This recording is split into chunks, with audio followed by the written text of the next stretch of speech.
Hello, everyone, and welcome to the Pembroke Hall and to tonight's talk. I'm Shamala Shabande. I'm a graduate student in English and this year's curatorial proctor for the Pembroke Center's Black Feminist Theory Collections. It is an honor to welcome tonight's speaker, Dr. Mary Helen Washington, who will be discussing her just-released book, Paul Marshall, A Writer's Life, published by Yale University Press. This talk is part of the Pembroke Center annual Out of the Archives lecture series featuring speakers who've contributed papers or who plan to contribute papers to the Pembroke Center archives. An important collecting focus within those archives is Black feminist theory, which is guided by the leadership of Black Feminist Theory Project founder, Professor Anne Ducille, who you see on screen. Professor Ducille is a Brown University alumna and emerita professor of English at Wesleyan University. She herself deserves a thorough introduction, but for the sake of time, I will say this, that Professor Ducille's scholarship has not only shaped the work of this archive, but of Black feminist theory and cultural criticism as a whole, and it is a privilege to be able to work with and learn from her. Anne unfortunately could not be here in person tonight, though she is with us in spirit, and she very much wanted to introduce her friend and colleague, Dr. Mary Helen Washington. And so we worked with Anne to record the introduction in advance. It is just about 12 minutes in length, so we will jump right in. Thank you all for being here.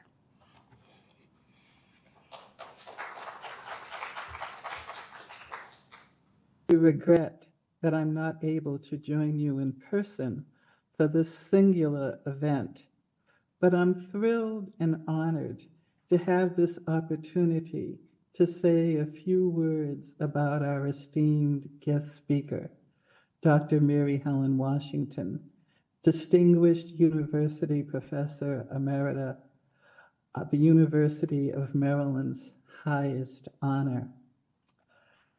Mary Helen Washington. Now there's a name that defines the feminist critic.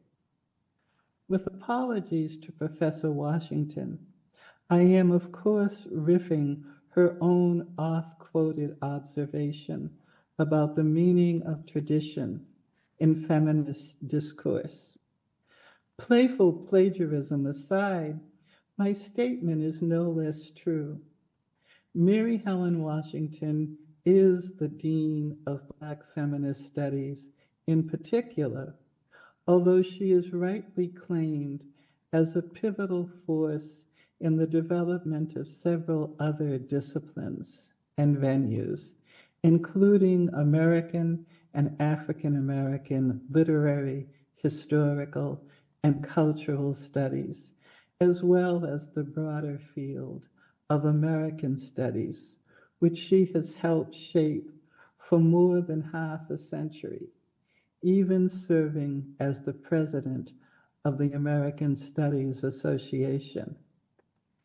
It's not an exaggeration to say that before Mary Helen Washington, there was no Black feminist criticism. That is, no serious attention to an examination of the work of African American women writers. I won't rehearse here the misrepresentations and outright dismissals that characterize the limited notice paid to 19th and early 20th century texts, many of which were out of print, or to the more contemporary mid-century writers like Paul Marshall, about whom we'll be hearing more this afternoon.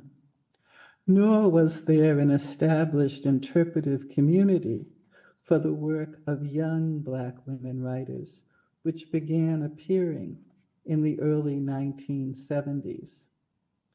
Even before the publication of her two immensely influential edited volumes, Black-Eyed Susans, Classic Stories by and About Black Women in 1975, and Midnight Birds, Stories of Contemporary Black Women Writers in 1980, both of which brought much of this newer work to the fore, Mary Helen Washington had begun to carve out the contours of a nascent field. I wonder sometimes whether Mary Helen herself has any idea what the essays she published in a little journal called Black World in the early 1970s meant to someone like me, about to begin my first full-time tenure-track teaching job, largely without a critical frame of reference for the literature I wanted to teach. For me, discovering the interpretive insights of Mary Helen Washington was like striking gold. That first, by now well-worn issue of Black World, with her essay, Their Fiction Becomes Our Reality, became my Bible, if I may mix my metaphors.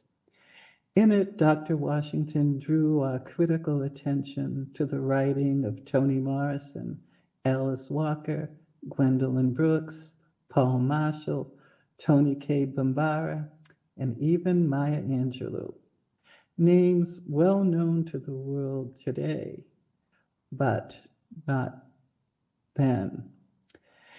In this essay and others that followed, Mary Helen advised those of us who would be critics, scholars, and teachers to resist the impulse to look backward, endlessly analyzing the stereotypical depictions of Black women in mainstream literature and popular culture.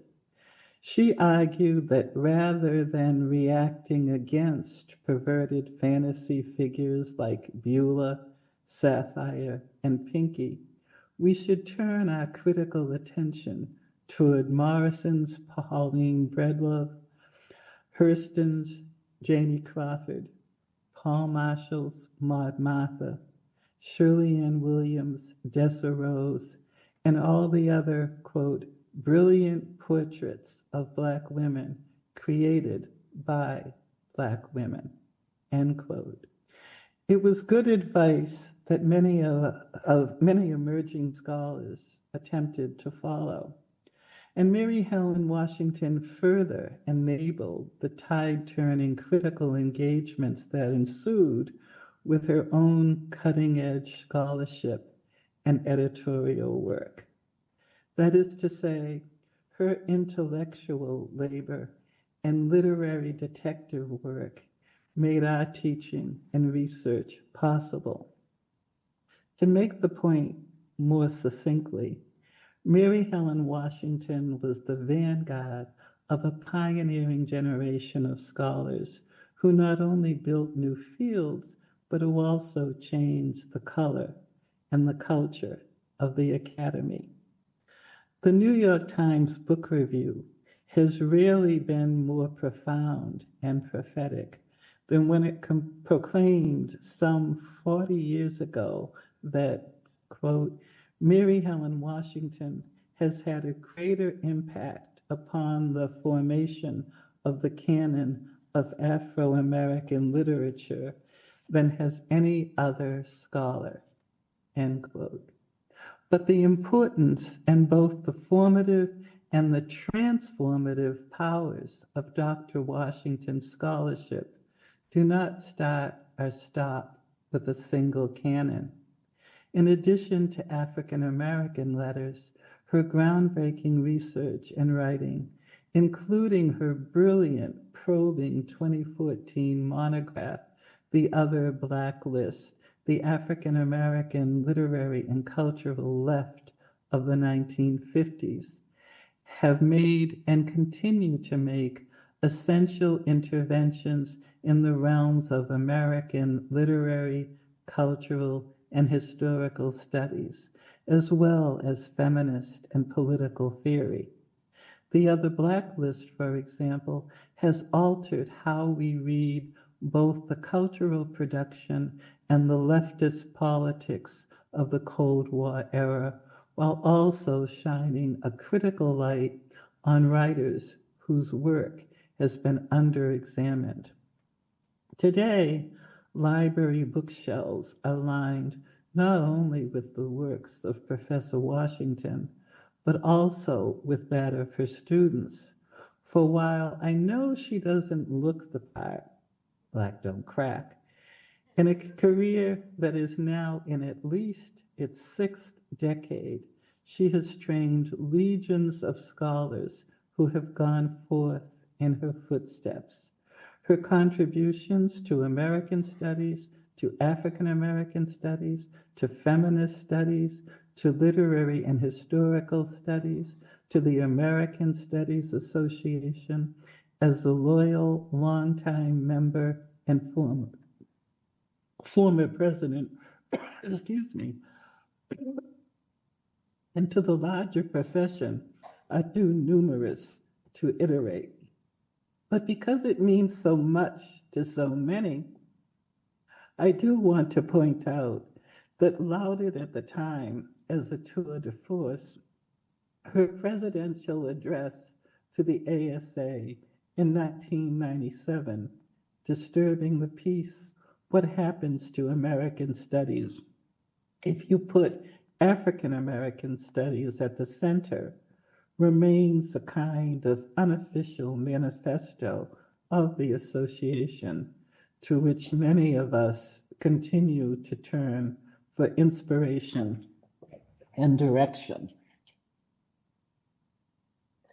It's no surprise that in 2015, ASA honored Dr. Washington's courage, commitment, and service with the prestigious Bode Pearson Prize, the association's Lifetime Achievement Award.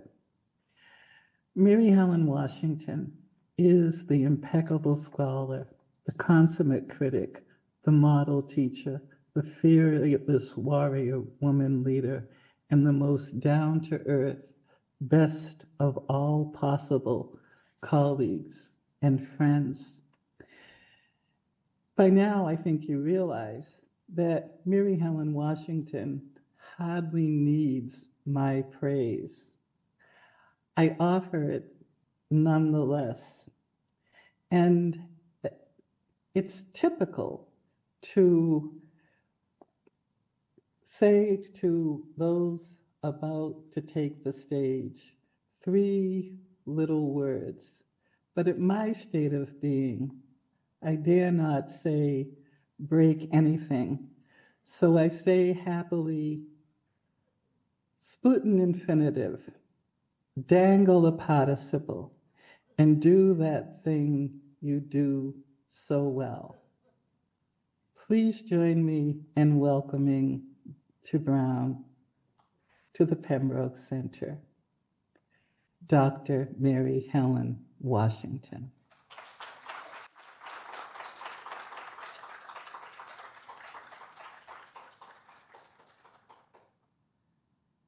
Good afternoon. Thank you all for coming. It's a good thing I was raised Catholic, because you never had a big head if you were a Catholic person raised by my mother. So I will take all of those compliments and just say, thank you, Anne.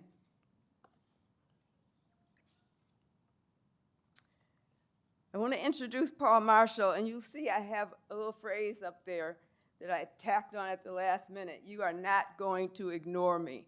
I got that from Hortense Spillers. But it's about my quest to make sure that people do not ignore Paul Marshall. Second thing I want to say about her is her name. People have called her so many different things. They mix her up with Pauli Murray, they call her Paulie, they call her Paula, and she would always correct everybody, and she would say, it's Paul like a man. So that's another part of my quest, to make sure that people pronounce her name correctly. I want to begin by asking you to imagine a scene in 1972 or thereabouts. It was a moment in which Black Studies programs were starting all over the country. And in every single one of those Black Studies programs, there was a young Black woman assistant professor, we always were assistants, who was starting to teach that fall and had the anthology that she was ordered to teach from, which she opened up, and there she saw Ralph Ellison, James Baldwin, Richard Wright, maybe Langston Hughes. And I imagine all of those young women across the country uttering a collective cry, "Where are the women?" And that was really the moment, somewhere in that early 1970s time, when Black women, professors, started to create, started to make space in the literary world for Black women. Among them, Alice Walker, who is also an assistant professor at Wellesley, and maybe even began this process with her bringing back to life and to literature Zora Neale Hurston. I followed Walker with my research on Paule Marshall. So let me give you just a little bit of sense of how I came to write this biography. I met Paule Marshall in the 1970s in the pages of Brown Girl Brownstones, her first novel. And then again, when I read her short story, Rena, and asked if I could publish it in my anthology, Black-Eyed Susans.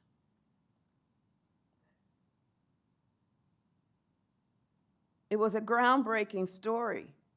In fact, the novel and Rena were both groundbreaking stories in the way they treated Black women as centers of power. I wanted to publish Rena, so I asked her if I could. She agreed. And years later, I met her at a conference and asked her to consider reprinting Brown Girl Brownstones. I was working with the Feminist Press, and I told her that I wanted to take it to Feminist Press, and they published it, and it became the best-selling book on their list. In fact, I think it still is their best-selling book. So I'm saying this by way of introducing my relationship to this biography and also to introducing Paule. Finally, somewhere toward the late 1990s, maybe the early 2000s, Professor Cheryl Wall, one of the editors at the Norton Anthology of African American Literature, declared Brown Girl Brownstones, quote, the novel that most Black feminists consider the beginning of contemporary Black feminist writing. So I'm trying again to try to put her in this context. For many years, I visited her in New York. We were never close friends, but always good friends. She would plan an outing, often taking me to see a Broadway play. I remember seeing Fences with James Earl Jones. She took me to parties and out to dinner. I met all her friends in New York. And then in the early 2000s, I lost touch with her. She became increasingly elusive, not answering the phone and often postponing our visits. When I finally decided to try to reach her through her son, this was 2018, he told me that she was living in a nursing home in Richmond, Virginia, and that she had mild dementia. I drove to Richmond immediately. She was in a lovely single room with built-in bookshelves lining the wall, plaques and pictures on each shelf, along with many of her books and awards. But this tiny woman in a wheelchair, looking unsure of who I was not the woman I had known. It was difficult to talk to her. She would start a sentence and not know how to finish, though clearly she wanted to talk to me. I did most of the talking, naming each one of her books, telling her what I liked about each one. And when Evan left the room, she struggled to actually talk more. She knew, however, that I was talking to her diminished self.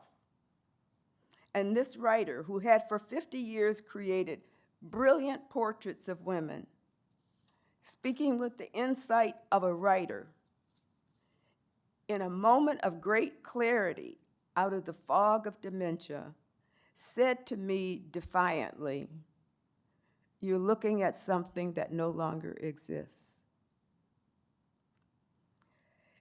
That same visit, Evan was there, her son was there, and he wanted me to see her papers in the storage room. Okay, I missed this slide, but this is a slide of all of her books. I wanted you to see the range of work that she did. These are her productions from 1959 to 2009, her 5 novels, 2 books of short stories, and her memoir. So there's the Black Woman anthology. This is where Rena first appeared. And then it came out again in Black Eyed Susans in 1975. These are the years in which we saw each other regularly. We're in a very deep conversation. Someone just asked me, "I wonder what you're saying." I have no idea, but you can see that it is a quite intense conversation. It is Paule there talking to me at her home in Richmond. So here's the storage room. Evan takes me to the storage room, the one you see here, and asks me if I wanted Paul's papers. Now, you can't see all of the boxes in that room because you're only seeing half of the room, but the entire room was filled with boxes and laundry tubs. And he said, "Would you consider writing her biography?" Well, you know, I'm looking at these piles of boxes in which there were teaching notes, old IRS records, bills, unsorted material, handwritten manuscripts in her handwriting, which is very difficult to decipher. But if you can imagine an academic being introduced to a storage room full of the papers of a well-known writer, untouched and unread by anyone else, you're looking at a baby in the candy store. As I began to make a more systematic inventory of the laundry tubs and the boxes, there didn't seem to be enough for a biography. Evan told me there had been a robbery in her apartment years before, and most of the photographs from her early years had been stolen. So a good part of her young life was actually missing. So I began to interview the few people that were still alive. Remember, in 2019, she's 90 years old. Almost all of her friends are dead. But I began to interview the few people who were still alive, along with her son, her stepdaughters, her friends, and everyone without exception began the interview by telling me she was a very private person. This is not what a biographer wants to hear. One writer even described her as a cipher, a person that was just completely unable to be known. I discovered that she was loath to write personal letters, even to her son. I thought there were no journals, no diaries, no places where she revealed anything of her private self. So I had the task of writing about a highly reserved and private subject, someone who was cautious, even secretive. I did discover a book of her interviews, but her interviews are masterpieces of manipulation and dissimulation. John Keene said that they were oblique gestures that conceal more than they reveal. I knew that her fiction would bear some autobiographical clues, which would help me give a richer sense of this extraordinary woman. But at the time, I thought that was all I had to go on. On subsequent visits to the storage facility in Richmond, I discovered 2 archival jewels. These were really moments of great serendipity. The first was a slender, dark green, leather-bound journal that she kept in 1983 when she was on a writer's tour to China. There was still only 14 pages of writing in this journal. A few months later, though, I found a photograph of Paule. It was a photograph that I had missed before, and it was a photograph of her at her desk. And when I showed the photograph to a friend, she turned to me and exclaimed, "There's a computer in that photograph." And that's when I knew I had to go back to Richmond to the archives, that there must be a computer somewhere if it was there in the photograph. And I mean, I literally dug through a box that had a television set on top and pots and pans and other paraphernalia. And at the very bottom of this box was the computer. An iBook G4 computer so ancient it did not require a password. On the computer were her unpublished notes for an alternative memoir that she was going to call Travelin' Light, a portrait of people and places. The diary, the China diary, and the computer are, so far, the only two documents we have of Paule's private life. Precious, because without them, we would have lost a part of her intensely felt, intimate life. So let me read from the biography.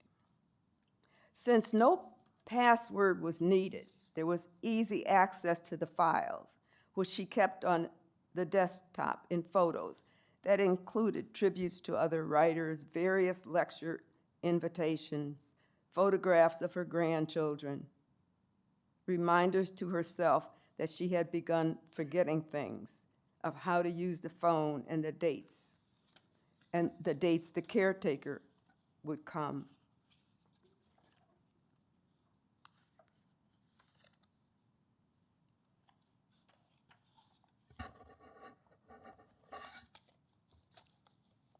So I want to tell you 3 stories about these archival jewels and what they enabled me to do in the biography. Paule Marshall was born in 1929 in Brooklyn to Caribbean immigrants, a father she adored who abandoned the family to join Father Divine, a mother who kept the family afloat during domestic work. It's the mother I want to turn to because this is the person who appears in all of Paule Marshall's interviews and stories. The mother told stories as she cooked Barbadian food in their kitchen. She and her friends told stories in their beautiful vernacular. A mistress was a keep miss. A pregnant woman was tumbling big. She warned her daughters to avoid the shame of tumbling big and coming home with some wild dog puppies. For about 30 years, Paule described her mother in a now famous essay called The Making of a Writer from the Poets in the Kitchen, an essay that is sometimes called The Mother Poets. And it has become so famous because almost every single critic would turn to that essay and use that to describe, to document how much her mother meant to her writing, how much that influence helped to create a writer. Paule says she learned the art of narrative from her mother. In public, she called her a mentor and a muse, the person who gave her both the example and the permission to become a writer. In the notes on her computer, however, she made a list of the people she called the thieves who stole her self-worth. Among them, her mother.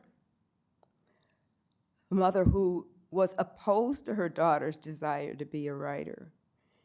And these are Paule's words about her mother's reaction to her wanting to go to college and to become a writer. College? Book writing, get out from my eyesight. You ain't hear that the telephone company is starting to hire colored?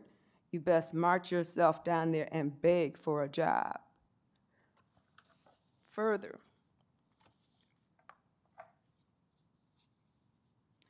in a long interview which she refused to publish, Paule began to unleash her long simmering anger at her mother, admitting my mother's influence, although fundamental and crucial, was also negative. My mother never directly encouraged me to write. It was her saying to me when I was in junior high school, after I'd won all the medals, saying to me out of her own defeat and failure that I was a failure.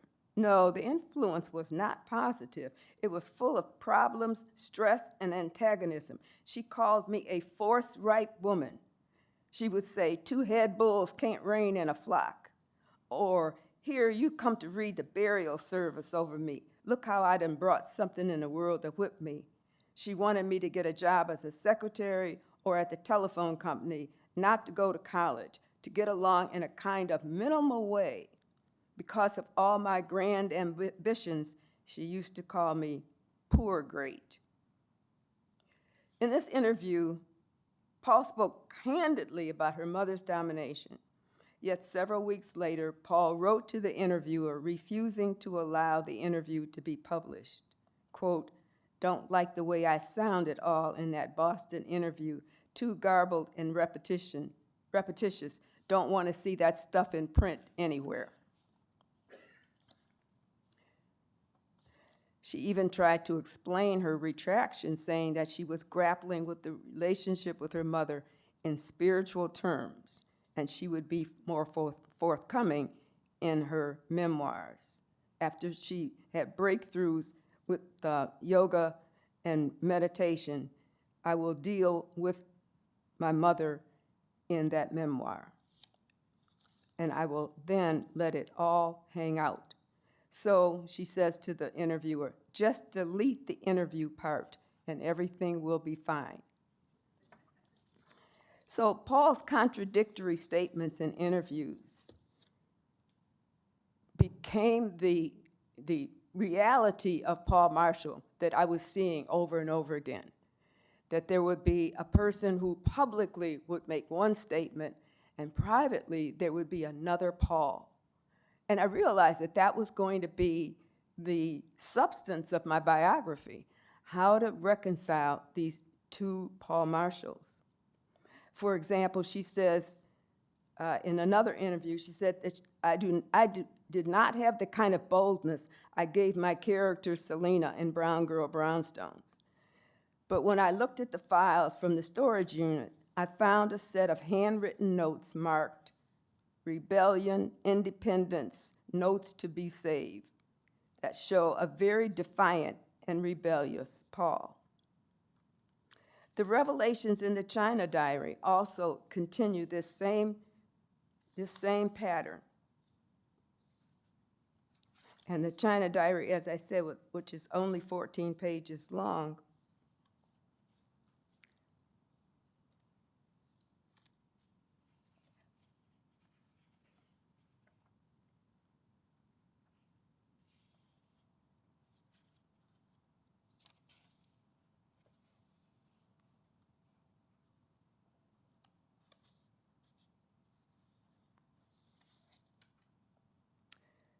the persistent feelings she recorded in the journal were panic and anxiety. After working one night on a toast she had to give the next day, she wrote, "It went well, although usual panic and stage fright up to the last minute. So tired of the old syndrome." And this was an insight for me into Paule, that her outward behavior, the kind of polished, reserved, careful, cautious person that she presented publicly, was always to mask these terrible feelings of panic and insecurity. In another moment in the diary of intense self-reflection, The China diary includes her only reference to her attraction to women. Tucked in between the weather in China, the crowds, and a failed shopping trip, Paule recorded her feelings of attraction for one of the women in the group.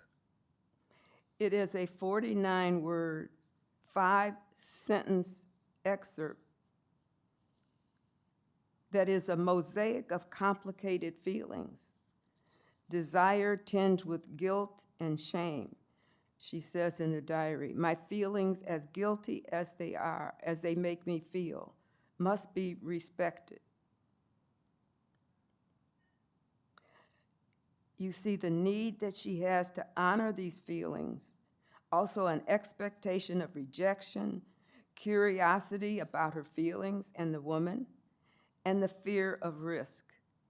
It is the only written record of Paule's same-gender attraction. But even here in the diary, where she has the freedom to say whatever she wants, we still see the habit of obliqueness, the slant way of introducing, then sidelining these deep feelings.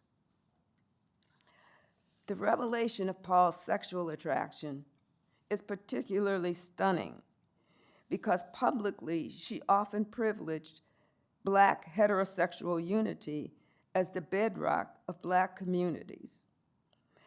Just a few years later, in 1985, in an article in Essence called "Ties That Bind," she called for restoring the Black family, always and only presented as the union of Black men and women, in order, she writes, quote, "to rescue our community from what has been its tangle of pathology."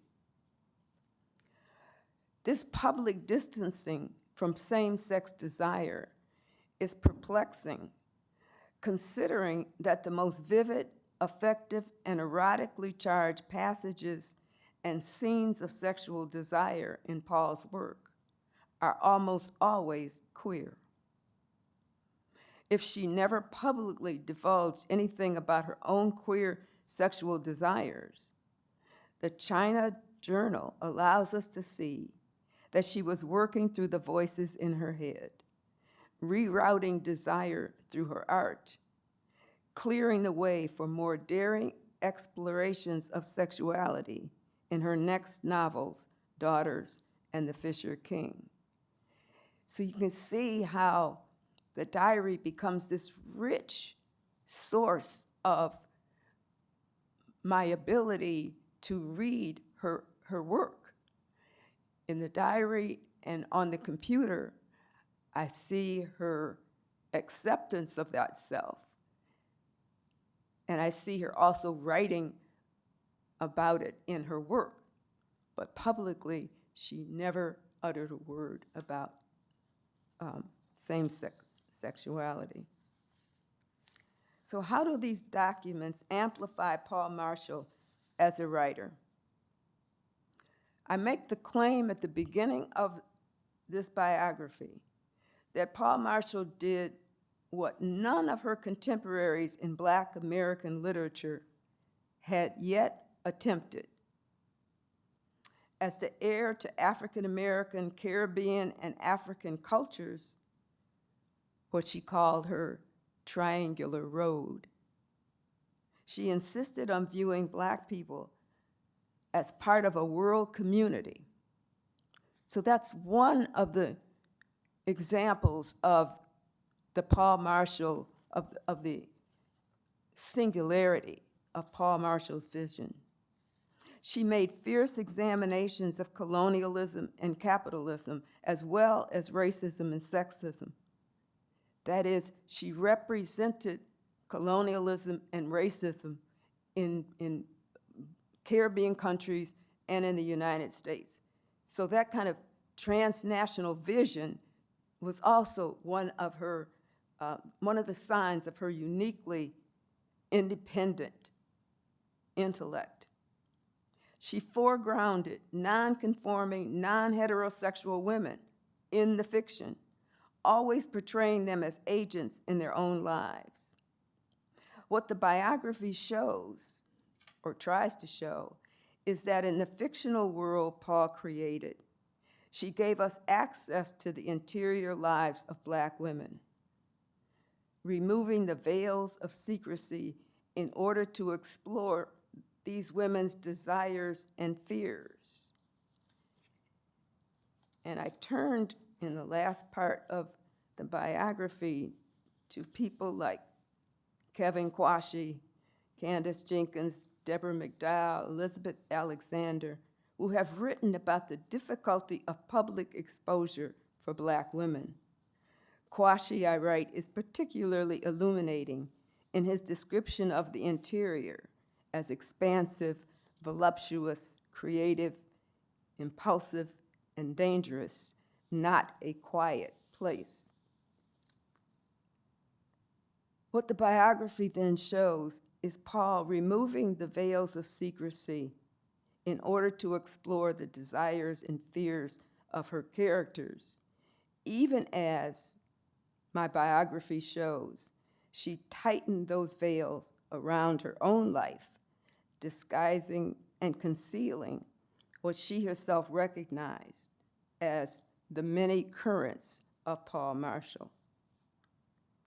So I'll just show you a little bit of the slides that I did not talk about. This is her family. It's her mother, probably around 1925, and her father. This is the beginning of the family. The child is her older sister, and you can see this as a very upstanding family who have taken a studio portrait in order to represent themselves as a kind of family on the, in the ascendancy. This is Paule at her high school graduation, or having taken a portrait of herself as in a high school graduation, and I wrote that she had surrounded herself with the veils of femininity in this picture, even as she was rebelling against her mother and joining the most left organization she could find on the college campus. Her husband, Kenneth Marshall, who was a real obstacle in many ways to her work and felt as though her work was interfering with her domestic life. This is Paule with Errol Barrow, who was one of the early fighters for independence in Barbados.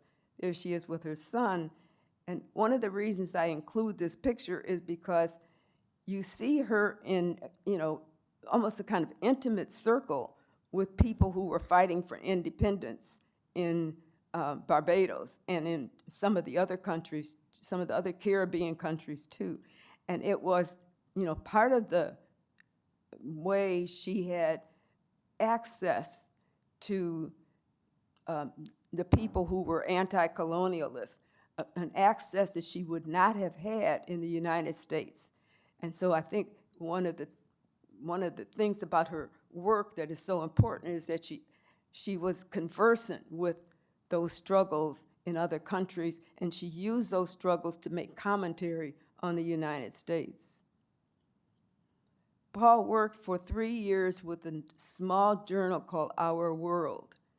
And you see her here in the picture. She's descending the steps of the airlines, and she's being greeted by a member of the Brazilian Airlines as she leaves Rio.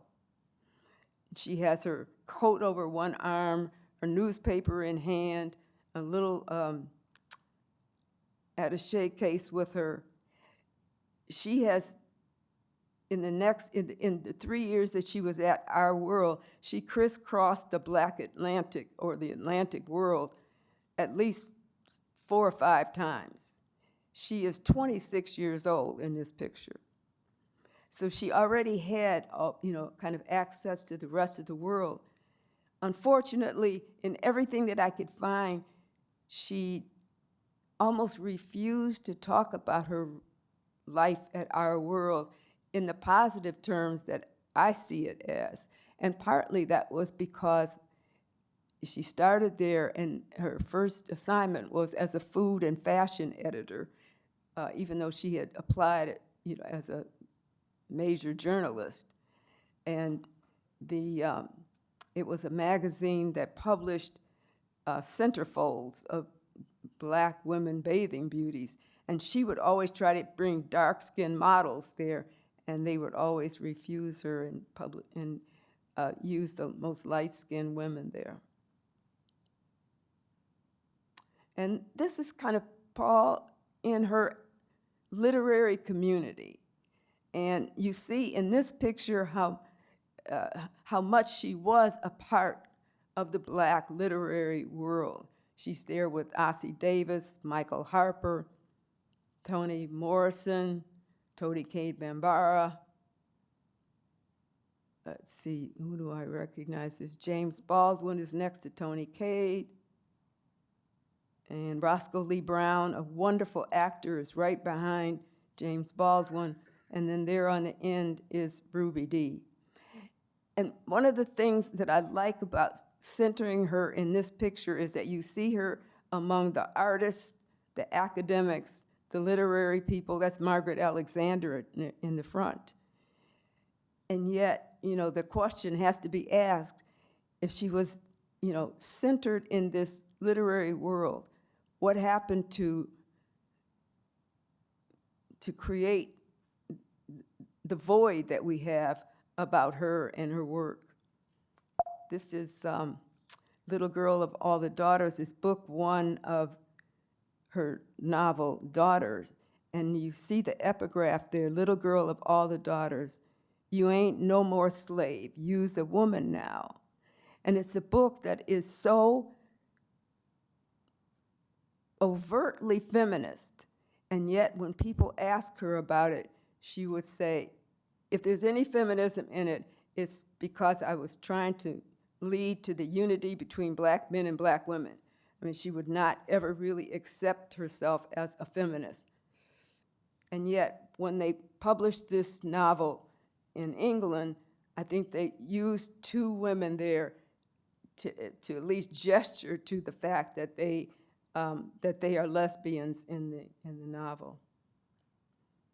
Paul, in Haiti, she married a Haitian man, and the story of their disastrous marriage is also in the computer, and it's where I end the biography of Paul Marshall.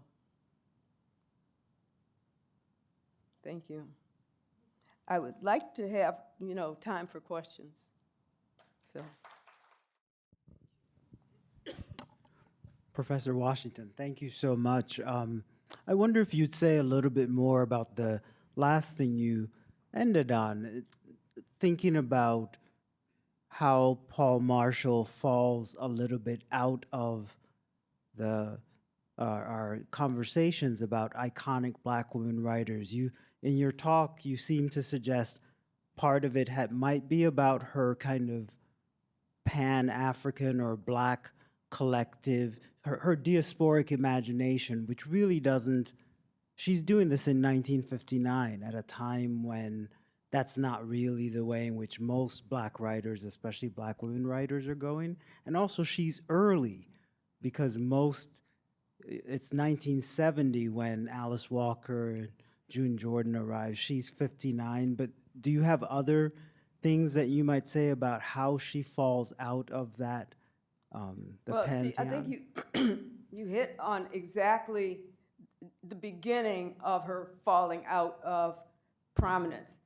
In 1959, there was no Black Studies programs, or if there were, it was not the heyday of Black Studies programs.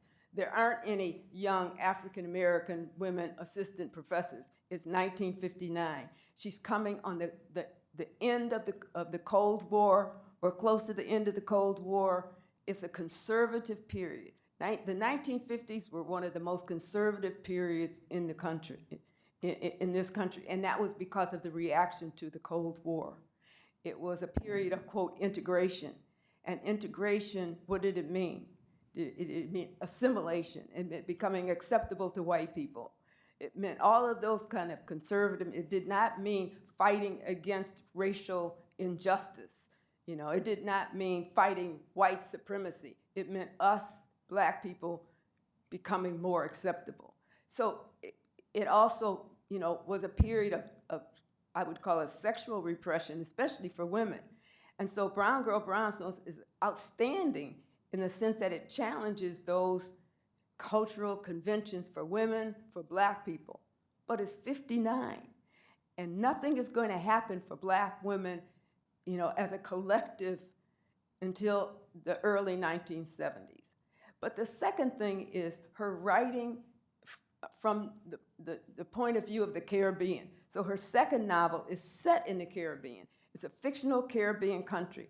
And her friends and colleagues, they warned her that if she didn't set her novels in the United States, she would not be read, because the African American story was the exceptional story.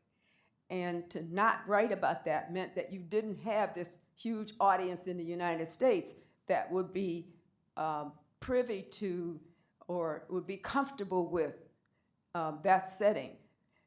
One of the things that happened too is that she publishes a second novel in 1969, and so she's publishing it during the heat of the Black nationalist movement. Why wasn't it considered an impressive Black nationalist novel? It's a critique of colonialism. It's a critique of the United States building missiles in the Caribbean, but it has an interracial relationship at the center, a Black woman and a white man.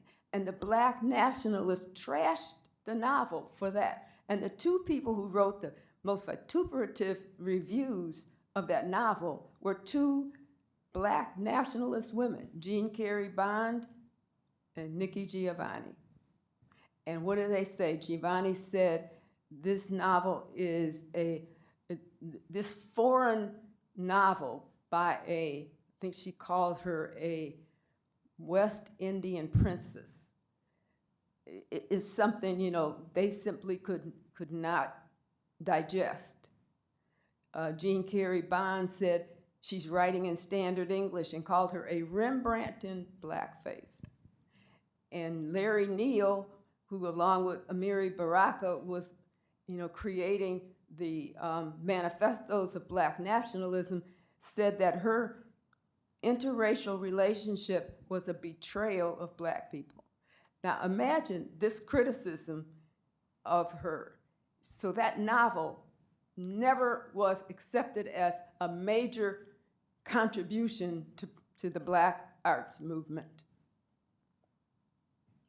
And then the third thing is all of her novels have women at the center. So she just got it from all sides.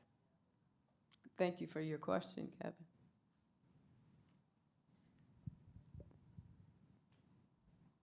Yes? Is the question here?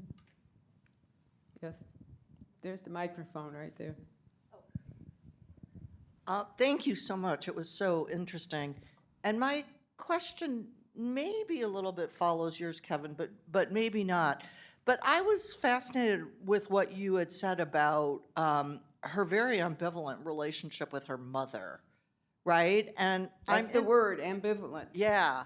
And I'm interested in what that might suggest, sort of on a broader, even conceptual level, about the way in which, like, motherhood as a sort of model for the way that people think about the people who come before them, that, like, you need to kind of think about, or the way people want to look for mothers in the literary tradition, but then, of course, have ambivalence towards them, like want to take inspiration, but also want to reject the mothers. So in a way, I'm wondering if there was some of that sort of ambivalence, and the way that you also talk about how she would want to frame her critiques also in terms of a family model, like she was arguing for a kind of normative family, even though she didn't necessarily live that way or have those desires. So I'm wondering if there was a way in which what you think about that conceptual model of having to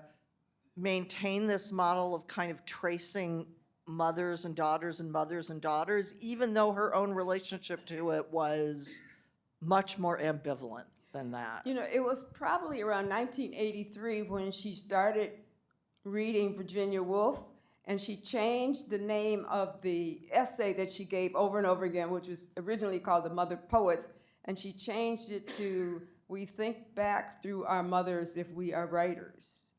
And so, again, there's that ambivalence, because in many ways, what she took from her mother, the storytelling, the beautiful use of the vernacular, I think she felt as though she had to pay homage to that, to what she got from, and also that her mother was, in a way, the mainstay of the family.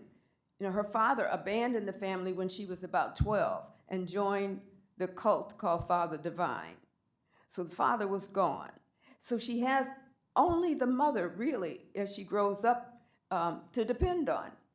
So I think that's one of the reasons that she felt that she had to signal, a kind of not devotion to the mother, but at least respect for the mother's role.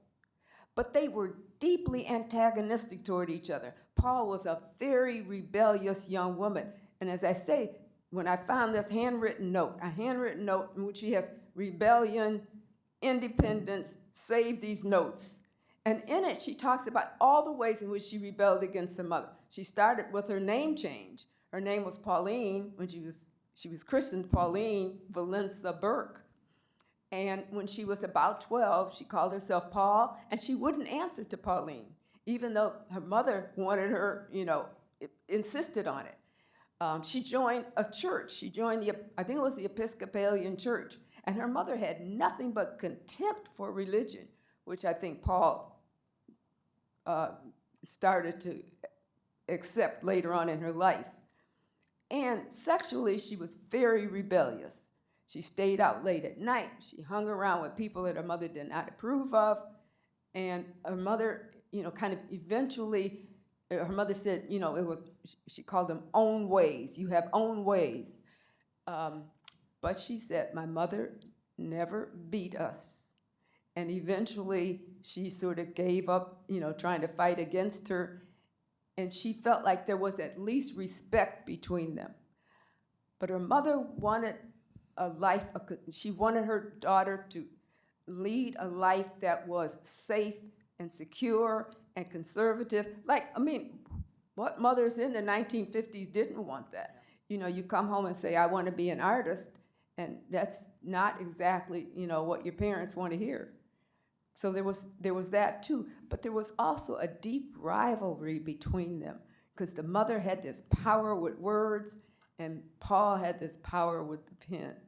And I think she wanted to write as a way of saying, I'm equal to you. They had a very, very bruising kind of relationship, but ambivalent. Yeah. There's a question back. Hello. I'm thinking about queerness, privacy, and some of the portions of her individual identity that you focused on. I'm curious to hear more about your thinking process and your decision making to share those parts of her, since that's not something she shared publicly, and kind of how you think about that in terms of Being a good person. not even just sharing story, thinking about archival work, thinking about what people write in private life and how that's different from their work, and should your I publish personal it? relationship with her. Yes. I get asked this question every single time I talk about Paule and her diary and her journal. And first of all, I had a 6-year, I did interviews with her son for 6 years, and he was always comfortable with my publishing whatever I found. And the second thing for me is whatever I can do to make Paule Marshall well known, I will do. And I think these are the things that she didn't say about herself that would have made her work more legible to us, more important to us. Talking about her own sexuality, talking about this, this acrimonious relationship with her mother, and a deeply conflicted relationship with her father. These are the things that make people want to read your work. And she didn't say any of those. And I feel as though that's my job. So I don't feel like holding, and yet there were things that I didn't put in, but very little. Yeah. And I certainly, about sexuality, I don't think those things are in any kind of way negative. In her last novel, for example, she has a sexual triangle among two women and a man. She introduces that novel as a novel about a male jazz pianist. And it's about this sexual triangle. And a woman who's at the center of it, who says, this was the only way, she says, of the triangle. She says, this is the only way we could be family, and blood's got nothing to do with it. So Paul is fashioning a new way of being family, and it was a new way of being in an artistic community with these three people. But that's not the way she publicized the book, and in fact, the cover of the book has a painting by Romare Bearden of an all-male jazz band. It just kind of, makes me feel kind of crazy when I look at that, and I think, she missed an opportunity to tell us the courageous and daring thing that she was doing with this work. And that novel is from 2000. It's from 2000. So even that, it's an early exploration of sexuality. Yes.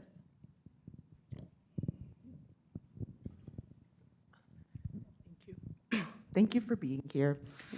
I'm really curious about this practice of writing the biography and how that sort of maybe changed the contours of your relationship. I was really curious about your description of your friendship as not particularly close, but familiar.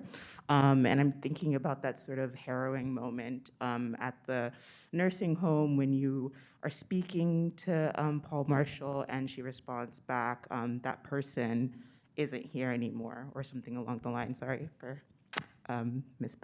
paraphrasing that.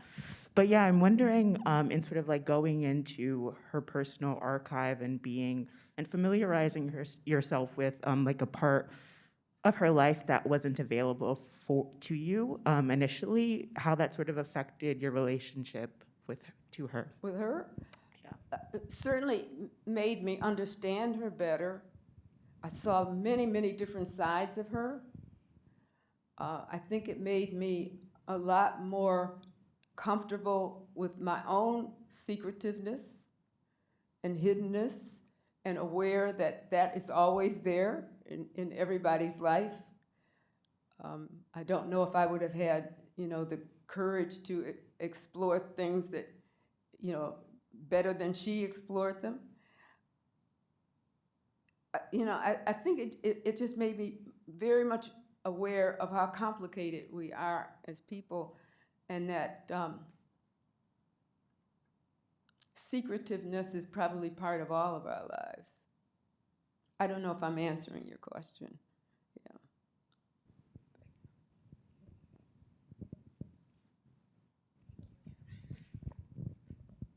Hi, thank you very much for your talk. I'm curious, with that discovery, building on that question, how then you are considering the preparation of your own archives and what you then will decide to share and keep private. Someone asked me that this afternoon. And I thought, I started mentally ticking off the things I was going to throw away. Not that one. I work in the archives too, so that's... You do? Yeah. And then I thought about things that I would like to reveal about myself after my death, especially about growing up Catholic. I think that's a part of my life that's different from so many of the other people who are now, turning over their papers. And I think even though that is a very problematic part of my life, I think I would like to leave those things for other people to read. So there are things I want to hide, and then there are things I want to reveal. I don't know what I'll do in the end, because, if I'm not here, it can't hurt me, in a way. But I also worry about how people will interpret things, too. And I'm sure that's what Paul was worried about. When you look at this, what will your interpretation be of what she might have thought very differently about?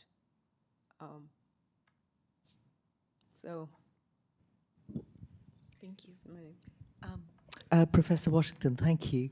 I wanted to ask you about your method as a storyteller.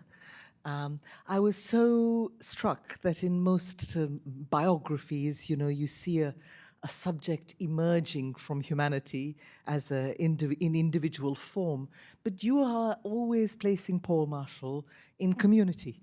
And what you give us, besides the last picture, is a diversity of communities. There is also the community of her things. And I wonder what sort of storyteller that makes you and what your method is. Oh, it's interesting. That's a good point for me to talk about her, because I began to see that, community, you couldn't talk about Paul Marshall without talking about community. So if you go back to Brown Girl Brownstones, which is largely set in Brooklyn, and she is trying to understand her relationship with the mother who stays, the father who goes, and also the relationship between the African American and the African Caribbean communities in Brooklyn, which are, seem to have nothing but, animosity towards each other. And what she does in that novel, in order to, in a sense, create some kind of reconciliation, she makes this central character the hairdresser, who's an African-American hairdresser. Now, this is back in, again, in the 1950s. If you were black and a woman, you had to go to that hairdresser. You couldn't go around looking for a Caribbean hairdresser. So she became, the linchpin of those communities. And that's what she does with that character, is to try to show you, the ways in which she was trying to heal the community. And then she wrote a wonderful short article about that hairdresser. And she said that woman was a real woman in her own life. I can't remember what her name was, but she was a woman who took her to the Apollo. So she was always looking for ways in which her African American self and her African Caribbean self, would be, like she would say, all of we is one. They weren't all one, but she was trying to, bridge that chasm between them. So and at the end of the novel, she says she has to go back to Barbados in order to understand her parents, because she realizes how much they were saturated with another culture, and that brought that culture to the United States. How will she ever understand them if she doesn't understand that? So she's always doing these kinds of, what can I call them, threading things together, weaving things together that will, help the character and help herself to kind of understand herself in the world. I'm curious about what advice you have for young folks in academia, particularly Black women in academia, navigating, vulnerability and truth-telling and discernment, particularly as we think about legacy, privacy, and our identities in these spaces. Legacy, privacy, and what? Identity. So for young Black women in academia, do you have advice, or how do you think about managing that? Right. Well, they all seem to me to be doing very well. I mean, they know technology, so much better than I do, and they have so much access to so much that I didn't have access to. So in a way, I feel as though, first you should recognize how much you have out there in terms of mentorship, in terms of community, and in terms of scholarship, that all of that is there, and it was definitely not there when I started in 1972. But in some ways, it might be even harder because there's more competition, and we're in an age where many things were opening up for us as young Black people going into the academy. We felt more like there were openings, even as we encountered all kinds of racism. Now I think people feel like things are not opening up but closing off, and so I think that's difficult for you. A lot of it depends on understanding what you want to do. Paule, for example, the reason I call this a writer's life is because she was so determined to be a writer. She never let any of these obstacles stop her from the discipline, the conviction, the need to stick to it. And she encountered so many roadblocks. So I'm thinking of Ralph Ellison. Ralph Ellison was, a towering figure in 1959 even. He had published Invisible Man in 1952, and he was lionized by everybody. And one of the pictures on here is a picture of the American Academy of Arts and Letters. That's the gate to the American Academy. And that's where she got to meet Ralph Ellison, and she said, "He cut me dead every time I met him. He never reached out a hand to a young, striving Black writer." In fact, the only one of the literary community, of male literary community I did was Langston Hughes. Langston Hughes was her mentor for, most of her life, most of his life. So, it's like you have a lot of opportunities, and maybe it's harder to recognize those opportunities because in a way now they seem so much a part of